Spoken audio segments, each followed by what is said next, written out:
जिन्होंने अपने राजराज और धर्म की खातिर एक जंजाल की नौकरी की और अपने कर्तव्य का पालन किया। से यही नियम सदा से है, जब प्रजा है राजा से तो राजा भी प्रजा से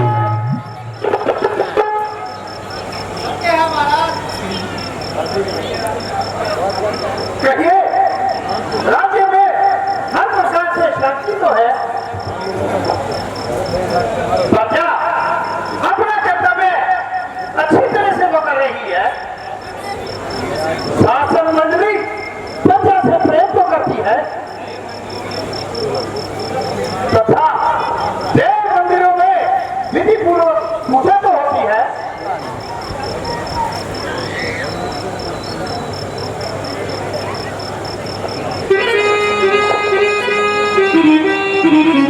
महाराज की जय। महाराज कांतावन बोलते श्रवण कुमार दरबार में आने की आज्ञा चाहता है। क्या कहा? श्रवण कुमार, बड़े आनंद की बात है। जाओ और उसे आदर सहित अंदर लेकर आओ। तो आज्ञा महाराज।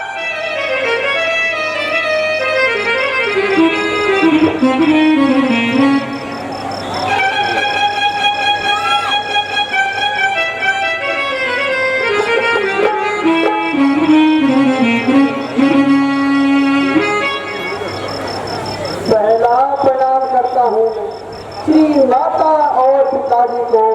दूसरा प्रणाम करता हूँ मैं पृथ्वी और विधाता को। तीसरा प्रणाम करता हूँ मैं श्री वशिष्ठ से गुरु ज्ञाता को। चौथा प्रणाम करता हूँ मैं श्री दशरथ से सुखदाता को।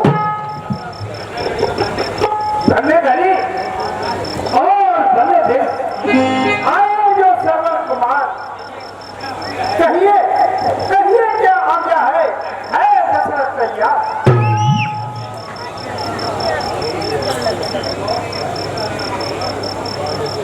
कहो पुत्र, किस कारण आना हुआ? गुरुदेव, मेरे वृद्ध माता पिता का अंधापन ही मेरी चिंता का कारण है। गुरुदेव, मुझे भोजन की चिंता नहीं, मुझे आभूषण की चिंता नहीं। चिंता है तो केवल एक अपने वृद्ध माता पिता के अंधेपन की है।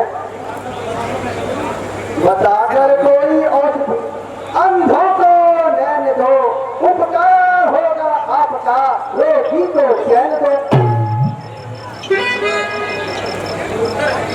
क्या तुम जानते हो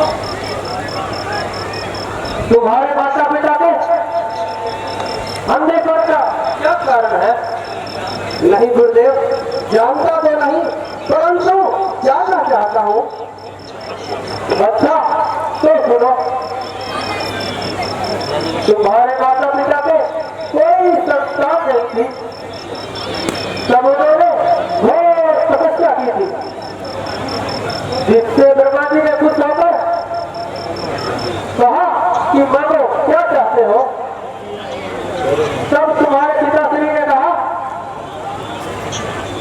संतान बिन इस जगत में जीना सुना बेकार, सुख दुखियों का यही हरो, आप जगत आधार। स्वामी, आप अगर पसंद है तो हमें एक संतान दीजिए। तब ब्रह्मा जी बोले, लेख विधि का जो लिखा कैसे उसे मिटाओगे? संतान अपनी आंखों से तुम देखना पाओगे। फिर भी चाहो तो दोनों नेत्र हमको दीजिए, एक दो संतान में बस प्रेम से दीजिए। दोनों खाए के संग देखते दिए तत्काल ब्रह्मा जी ने दे दिया श्रवण जैसा लाभ।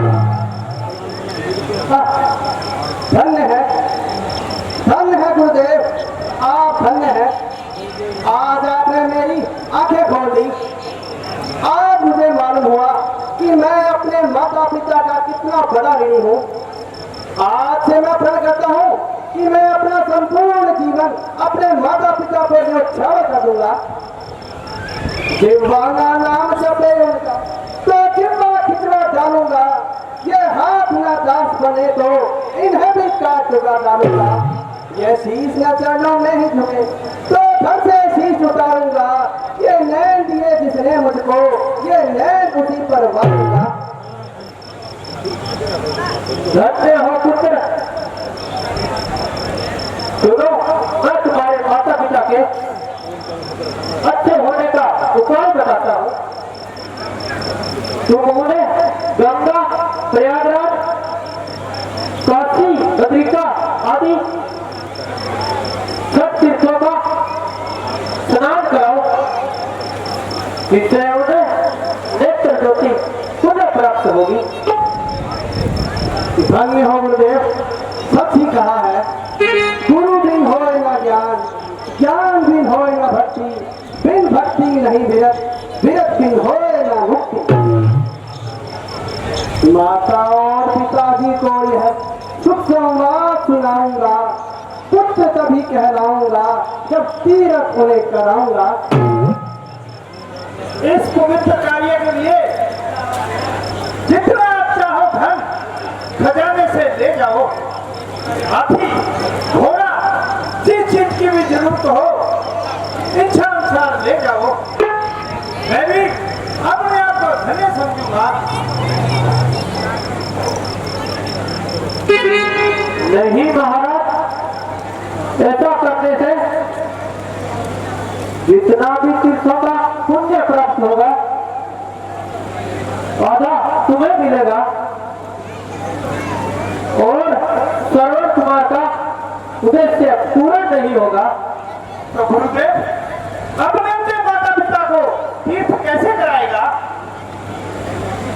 परमात्मा की कृपा से, गुरुदेव के आशीर्वाद से और महाराज के प्रताप से उत्तम पवित्र काठ की कांवर बनाऊंगा। ठाकुर की तरह फिर उन्हें उसमें बिठाऊंगा। कंधों पे भार धर्म का फिर अपने चढ़ाऊंगा। श्रद्धा के साथ फिर उन्हें उसमें बिठाऊंगा। मालिक है उनके वही ही आधार है बेड़ा, पर है मेरी भक्ति में तो पार है बेड़ा। धन्य है श्रवण, तेरी पितृ भक्ति को धन्य है।